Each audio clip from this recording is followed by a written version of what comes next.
Hello বন্ধুরা, আমার সালাম নিন। আসসালামু আলাইকুম। আশা করি আপনারা সবাই ভালো আছেন ইনশাল্লাহ, এবং আমার কামনাও তাই।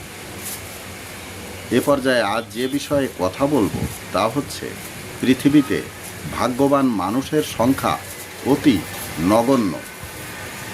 ভাগ্যবান মানুষ খুঁজে পাওয়াই দুষ্কর, আর তা পাওয়া গেলেও সাদা কাকের মতোই দুর্লভ জিনিসের সাথে তুলনা করা যেতে পারে।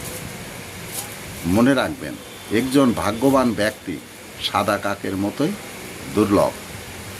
এ পর্যায়ে এখানেই রাখছি। ততক্ষণ পর্যন্ত সবাই ভালো থাকুন, সুস্থ থাকুন এবং নিরাপদে থাকুন। শুভকামনা নিরন্তর সবার জন্য সবসময়। ধন্যবাদ ফেসবুক মেটা, ধন্যবাদ সকল বন্ধুসহ সবাইকে। আবার দেখা হবে অন্য কোনো ভিডিওতে। আল্লাহ হাফেজ।